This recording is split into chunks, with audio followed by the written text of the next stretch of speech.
All right, so if you've not watched the dark side of Columbia video, reasons not to move here, go watch it. Did the dark side, so of course you've got to have the bright side. And we are going to dig down on why I still live here, why I love it here in South Carolina, and we're going to talk about 10 reasons why people keep moving here. And listen, this isn't just a fluff. I'm bringing all the receipts with it. We're going to talk about, in this video, we're going to talk about the beaches, talk about the lakes. What do people actually do in the lakes? Why the weather's more tolerable than what most people think, the outdoor life, and why Columbia makes the whole state easy mode, and golf. Yes, Myrtle Beach is basically golf Disneyland, and we've got over 350 golf courses right here in South Carolina. So if you're thinking about moving here, stay with me, because by the end of this video, I'm hoping that you'll know exactly which part of the state fits your lifestyle and which is a hard no.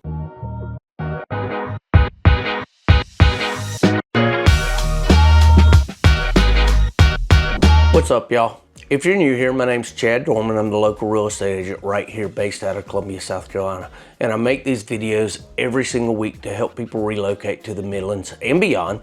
I'm partial to Columbia because I live here and have been here my entire life. I work here and I think it's one of the best home-based locations in the entire state of South Carolina. But here's the good news. I help people all over South Carolina. And if you're moving somewhere outside my area, I can for sure connect you with a solid agent through my referral network of EXP. I do that not only here in South Carolina, but all over the nation. EXP is an incredible brokerage. So if you like the straight answers with a little sarcasm sprinkled on top, go ahead, hit that subscribe button, click that notification bell, and you can be the first to find out all about the market here in Columbia every time I release a video, and the South Carolina and the entire nation as far as that goes with tips that I do, because not only I give tips throughout to help you make it better for you.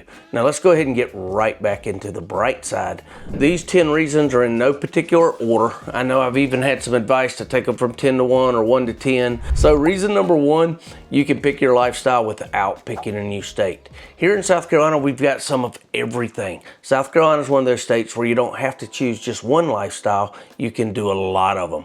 You can do mountain weekends, you can do lake life, you can do beach days, and you can still sleep in your bed Sunday night. It's not just a cute slogan. The state legitimately has 3 worlds in one. And that's why I tell people, you don't have to move here for one feature. You move here because you can switch lifestyles without switching states. The lakes, because lake life is basically a religion here. If you're coming from out of state, you'll be shocked just how many people here plan their whole weekend around water. Here are some of the most popular lakes and what people actually do on them. Lake Murray, I'm right here in Columbia. It's Columbia's backyard. We've got boating, pontoon days. You can rent a pontoon for the day for like $300 or $400. Jet skis, fishing, sunset cruises, dock hangs, and we actually stayed out till dark. You've got the purple martins that come into Palm Island. We sit out there, grill on the boat, and watch the purple martins come in.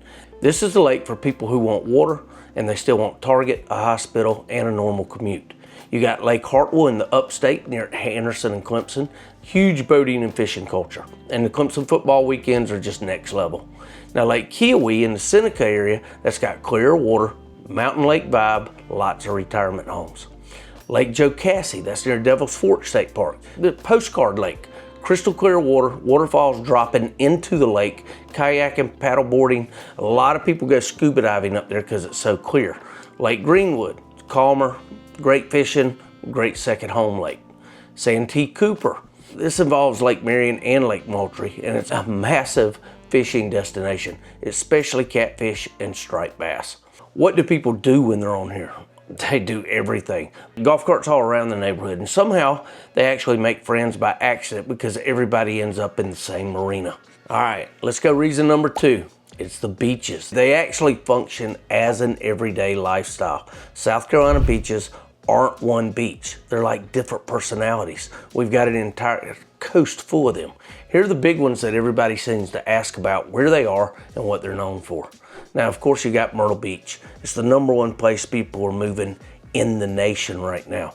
And it's everything's happening there. Beach, entertainment, restaurants, shows, ton of condos, nonstop activity, deep sea fishing, all of it. And you've got North Myrtle Beach. It's still active, but it's a little more on the family vacation. There's more houses, condos, things like that on the beach up there. Surfside, you've got a smaller, calmer, family friendly.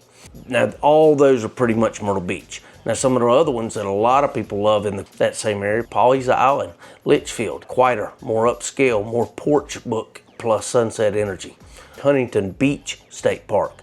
You've got nature lovers. They do a lot of bird watching up there. It's less commercial, and it's one of the prettiest spots on the coast. Every time I go get oysters and we have an oyster roast, I usually end up and around near Huntington Beach State Park. Now, in the Charleston area, you got all kinds too. You've got Folly Beach, flip-flops, tacos, live music type beach. Isle of Palms, it's more family friendly, resort feel, polished. Sullivan's Island, it's a little quieter, it's more local. It's that classic beach town. Kiowa Island, now this is luxury. It's gated, you got golf and very high-end homes. Seabrook Island, similar vibe to Kiowa, but it's a little more under the radar. Now in the low country, we've got a bunch in that Beaufort area. You've got Hilton Head Island. Now that's resort type vibes, golfing, biking elsewhere, very retiree friendly, and there's a lot more money up there at Hilton Head too. Fripp Island, you've got quieted, gated, more remote. Hunting Island, lighthouse, nature, wild beach field. And then you've got Edisto where it slows down a little bit. It's got that old school beach town. This is the don't rush me beach, and people won't bother you near as much. Beach living comes with insurance conversations, of course, and that's real, but the lifestyle's real too. A lot of people are moving to it. If you like that salt in the air, that beach feel. My mom's from Myrtle Beach, my dad from Conway. I grew up going there all the time, not to mention Charleston. It's just that historic feel. People love the beaches. Reason number 3 that people love it. It's the weather that keeps you outside more months of the year. People coming from up north, out west with a lot of snow, they love it. We do have humidity. That part is not propaganda, but here's why people tolerate it better than you think. Air conditioning is basically a constitutional right here. Everybody has air conditioning almost year round. We don't tough it out. We go inside, we cool off, and we keep living. Now, you learn the rhythm though. Summer, it equals mornings and evenings outside, not as much during the midday. Midday, it's more inside, errands, lunch, nap, and you can't judge them for that. That humidity gets bad, but that's another reason a lot of people move to the coast and go to the beach. Even with the humidity, it's still got a little bit of a breeze. And breezes help more than what people realize. That ocean breeze, near lakes, evening breeze, those help a lot with that big humidity. And listen, translation, you're not buying snow shovels. You're buying patio furniture and ceiling fans instead. Reason number 4, you actually get more house for your money. And people don't believe it. Is it the cheapest place in the entire United States? Probably not. There's even smaller towns that are even cheaper. And Greenville and Charleston are on up there. A lot of people are moving there. Columbia is the biggest known secret in that its prices are a little more affordable. I have clients that move here though from New Jersey, New York, California, and they all send me a listing and they'll say, okay, why is this house only $420,000? It looks like it would be $1 million house here. What's wrong with it? And I'm like, nothing. Welcome to South Carolina. A realistic example, in a lot of higher cost states, what you get is a 1,800 square foot home with a 1-car parking. Here you can get for that same price a newer 4 to 5 bedroom, backyard that isn't 3 feet wide, a garage that actually fits your car. Matter of fact, you can get 2, sometimes 3 in there. Or with a 3-car garage, you get 2 cars in there and you have a tool shed and a man cave in the third. And sometimes you even get a neighborhood pool and sidewalks, if not having your own pool in the backyard. People don't move here because it's cheap. They move here because the value makes sense again and they can live their life outside of it and they're not house poor when they move here. Call me. I'll be glad to tell you more about it. Number 5, I'm not going to go into a lot because there's a ton with taxes. And of course, you need to check with your accountant with a lot of this too, because every person's a little bit different. But overall, South Carolina is a very tax-friendly state. Now, is it one of those that they don't tax property taxes or have no income tax? No, but it does make up for it in other ways. South Carolina does not tax Social Security. The homestead exemption can reduce property taxes for what it is. I just had a client from New Jersey move recently. They paid $16,500 on their house up there a year. Moved here, It's a difference for the exact same house, actually more house than what they had in Jersey, and they're only paying $2,500 a year in taxes. You save the money there. Listen, ask me about our car property taxes too, especially if you have a bunch of cars, because it might not make sense, especially if you have good cars, and like I said, many cars too. And look at my military benefits too, because the military benefits for someone especially that's 100% disabled, for even someone that's retired in military, we really love our veterans here, and we take care of them and give them benefits that many states. Real quick, like I said, tax laws change, so always double check with your accountant and check with the lawyers who are closing your house also. All right, number 6. Outdoors is not just an activity here, it's a default setting. In one of my videos, I actually said you need to make sure what your outdoor activities are first. That way I can move you into the right area. Our outdoor activities are numerous here. It's not once a year, it's like every week that if you want it, it's every single week. You got hiking, you got paddling, fishing, camping, hunting, you've got trails, state parks, rivers, lakes, beaches. It's all here. And this is where my Columbia bias comes in. If you live in Columbia, you're centrally located. This makes it easy mode. Beach day, doable. Which beach do you want? Mountain weekend, doable. We can head to North Carolina if we want to hit some high mountains, or the upstate just for some foothills. Lake afternoon, absolutely. There's lakes in every part of South Carolina. Congaree National Park, basically a local errand. Don't go in July or August though. It is really humid and the bugs are bad out at Congaree National Park. That's why so many people relocate to the Midlands though, because you can do almost any lifestyle day trip without moving your entire life. The rivers, I could go into so many more different things that you can do here, from at the beach to the zoo here in Columbia but I also do some outdoor life videos as well. Go check those out. Now, reason number 7. A lot of people don't think about this one in South Carolina. Golf is huge, and Myrtle Beach is the golf capital. They have a ton of golf courses in Myrtle Beach. A lot of people go to Myrtle Beach just to play golf. We've got a ton right here in the Midlands. Even on Fort Jackson, we have 2 well-known golf courses. They're in Blythewood, they're on Lake Murray, they're here in Lexington. They are everywhere. We have in South Carolina over 350 golf courses in this little state. A lot of people come here just for the golf. Myrtle Beach specifically is considered a golf capital and has around 80 of those 350 in the Myrtle Beach Grand Strand area, depending on how you count the region. So if your ideal retirement plan includes leagues, afternoon tea times, I need a course within 10 minutes, Myrtle Beach might be your Disneyland. But again, it even helps in the economy. Did you realize that the golf in South Carolina accounts for over 38,000 jobs? People don't realize that. It is huge here in South Carolina. Reason number 8, the job growth is real. I'm even gonna give you some names that you recognize. A lot of people don't realize just how many jobs there are available and how much they're increasing here in South Carolina. I mean, in the automotive, you've got BMW up in Spartanburg in the upstate. You've got Volvo, that's in Ridgeville near Charleston. You've got Scout Motors coming right here in Blythewood. We've been talking about that for quite a while. In the aerospace industry, we've got Boeing in North Charleston. A lot of people don't realize that Boeing is here and how much they do for the economy and everything. Healthcare, you've got the Prisma Health. This is a major footprint across the upstate and in the Midlands, including Columbia. And then you've got MUSC Health. Charleston, statewide, we've got a whole new training facility coming up here in the Midlands that's going to be USC Education. It's going to be like $300 million is what it's costing as well. But again, a lot of people say that one of the bad things here in South Carolina is that there's not enough doctors and people can't find things. I do a hospitals and schools, mainly hospitals video.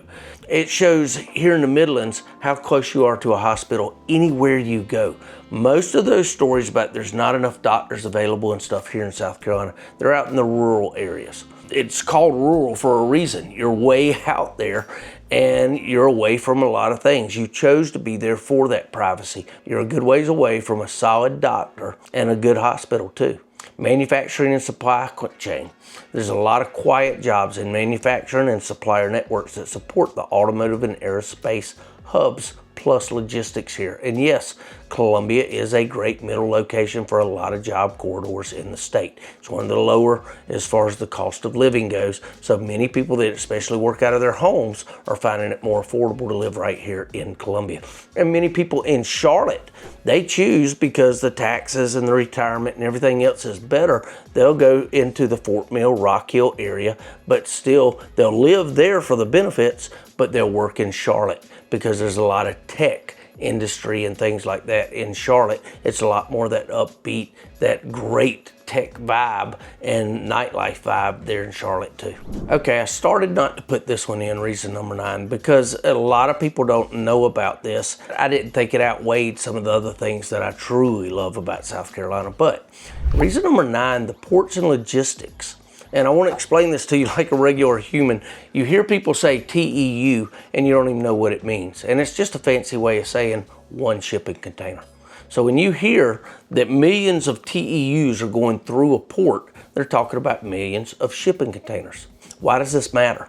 More shipping containers moving equals more jobs. It means more dock workers, more trucking, more rail, more warehouses, and more manufacturing growth. It's companies wanting to be near that shipping, and it's also more supply chain investment. Many people go through that. Now, of course, South Carolina's biggest port story is Charleston.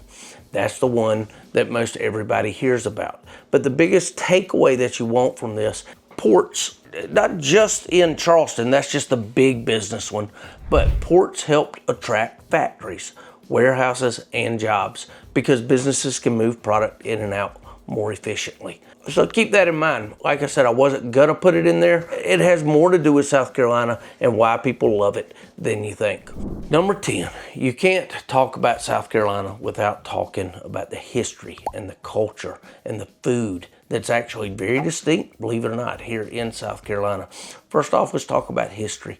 Charleston is full of it. Columbia's full of it. Greenville's full of it. I don't know if you're want that type of history buff, but like we went to Hawaii at Pearl Harbor, and I'm the one that sits and reads every little thing. And I love going to the museums in each of the cities here in South Carolina and learning more about it. Some of the trails, where they came from, how South Carolina even got started when the English first came over during the Revolutionary War, during the Civil War, Fort Sumter, Fort Moultrie, all of that. It's got a rich history here. Most people just do not understand until you start researching it and find it. It also has a culture that's all its own, especially in the low country and up the coast. People that actually do the basket weaving down in Charleston, I could sit and talk about them. They're based, they talk different. It's not as much Southern as what you would think. They're from, when they came over in Charleston, from Africa, and even when they came over as slaves and stuff, it's a heritage and it's an understanding. You just don't get it until you can sit down and talk to them. Some of them will talk to you, some of them won't, to be perfectly honest. Now the food, seafood, I could go eat in a seafood buffet, Hyman's in Charleston. I go down to Beaufort and get oysters, and we have oyster roast here all the time. Make sure you got to get them when they're in season.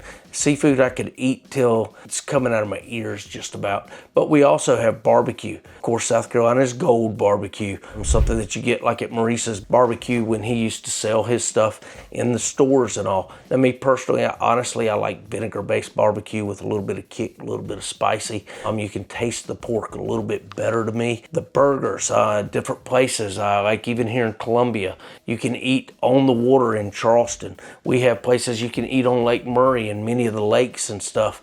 It is some incredible dining. Is it 3 Michelin star restaurants that are in New York, California, different places like that? No, we have some incredible 5-star, like Google 5-star rating restaurants in Charleston and Greenville and Myrtle Beach. A couple here in Columbia too. Those mom and pop ones that really know how. I went to something called Railroad Barbecue the other day and tasted the best brisket I've ever put in my mouth. And I never knew it existed right here in Columbia. History and the culture and the pictures of when you walk in and the collard greens. Oh, it just smack your mama so good. So here's the truth, guys. South Carolina is not perfect. It's hot in the summer. It's humid. And the hurricane season is a thing on the coast, even though it doesn't hit us as much as it does some like Florida. But the upside, you get a lifestyle that feels like multiple states in one. You've got beaches, you've got lakes, you've got mountains, you've got parks, you've got golf, you've got jobs and value that still makes sense for normal people. And if you watched my dark side video and still thought, yeah, I'm interested, well, that's why I put that one out first. And many people ask me and complimented me on being honest and truthful. Well, I don't want you to move here if there are things that I think that you might not like. All of a sudden you realize you get here and make one of the most important financial decisions of your life and buying a house. In a year, I made a mistake. Don't want you to make that. I love it, but it's not for everybody. Comment to me where you're moving from and what vibe you want. Beach, lake, city, mountains. Did I change your mind from the beginning when I talked about this? Hit subscribe if you want that no fluff relocation content. If you want help building a real plan, reach out. I do Zoom calls all the time. It's my favorite way of talking to people. I can do it face to face. I can share my screen. We can put you on a search. We can do it all. And I'll even help you map out your move with everything you do. And if you're not living in Columbia, totally fine. I help people all over South Carolina and all over the nation. And I have even helped some internationally. And if I'm not the right agent for your area, I'll plug you into a trusted referral partner and I'll do all the legwork for you. Do I get something out of it? Yes, I get a referral, but it's a free service to you. I hope you enjoyed this video and I'll see you guys in the next one.